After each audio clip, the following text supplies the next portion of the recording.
कि कैसे गोली चला, कैसे केस हुआ, कैसे रोशन आनंद गिरफ्तार हुए। रोशन आनंद घर में सोए हुए थे और उन पे आरोप लगाया गया है। सत्य की जीत हुई है।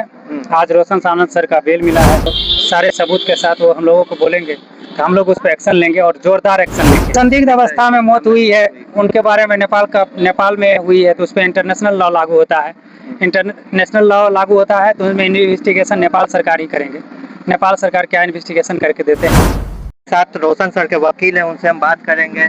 सर क्या कहेंगे, जिस तरह से रोशन सर ने कहा था कि सत्य जीत है, वही हुआ है, सत्य की जीत हुई है। आज रोशन आनंद सर का बेल मिला है। वो अभी अपने उस दुख के घड़ी में वो क्या बोलेंगे।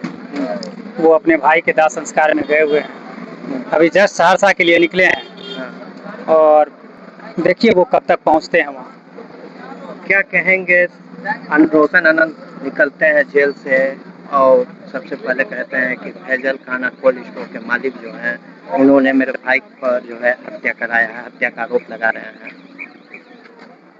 अगर वो कहे हैं तो वो हम लोगों को जब सारे सबूत के साथ वो हम लोगों को बोलेंगे तो हम लोग उस पर एक्शन लेंगे और जोरदार एक्शन लेंगे।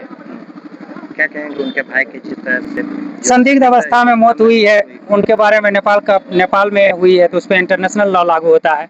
इंटरनेशनल लॉ लागू होता है तो उसमें इन्वेस्टिगेशन नेपाल सरकार ही करेंगे। नेपाल सरकार क्या इन्वेस्टिगेशन करके देते हैं उसके हिसाब से हम लोग को पता चलेगा। रोशन सर के साथ अभिषेक थे, गौरव थे, उनका क्या हुआ, उनका कब मिल रहा है बेल? कल हम लोग बेल फाइल करेंगे और कल से हम लग जाते हैं, जैसा ही बेल होगा हम आप लोग को सूचना दे देंगे। जिस तरह से रोशन सर पर गंभीर आरोप लगा है खान सर के द्वारा कि पहले खान सर बोलते हैं कि गोली उन्होंने चलाया, फिर बाद में पलट जाते हैं, इसको कैसे देखते हैं? ये तो सर हम क्या, पूरा दुनिया देख रहे हैं, पूरा देश देख रहे हैं मीडिया के माध्यम से कि कैसे गोली चला, कैसे केस हुआ, कैसे रोशन आनंद गिरफ्तार हुए।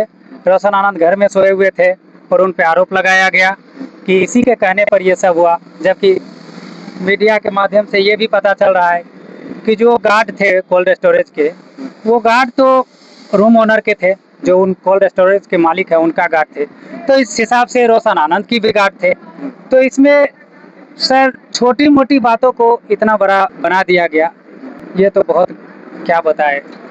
जिस तरह से FIR होता है, मामला दर्ज होता है, तुरंत जो है रोशन सर को गिरफ्तारी कर लेती है पुलिस। वही जो है खान सर जब होता है तो खान सर कभी भी घूम रहे नजर आ रहे हैं, इसको कैसे आप देख रहे हैं कानूनी प्रक्रिया? सर इसको हम सर क्या बताएं, हम लोग उतना नॉलेज नहीं है कि हम लोग उतने दूर तक देख सकते हैं। हम लोग सिर्फ कोर्ट में देखते हैं कि कोर्ट में क्या कागज़ आया हमारे पास और हमको उस कागज़ पे क्या डॉक्यूमेंट है, क्या तथ्य है, क्या सबूत है, उस हिसाब से हम लोग चलते हैं। हम लोग सिर्फ कागज़, डॉक्यूमेंट और न्यायालय की बातों को सुनते हैं, न्यायालय में अपना पक्ष रखते हैं, उसी के हिसाब से हम लोग आगे चलते हैं। अभी रोशन सर कहाँ गए हैं? धमसेना गए हैं, सहरसा के लिए प्रस्थान किए हैं अपने भाई के अंतिम संस्कार। देखिए हमारे साथ रोशन सर आनंद के जो है वकील थे, उन्होंने बताया है कि रोशन सर जो है बेऊर जेल से रिहा हो गए हैं। उनके साथ जो 2 और भी जो थे उनका कल बेल फाइल किया जाएगा। फिलहाल जो है रोशन सर अभी जो है वो अपने गाँव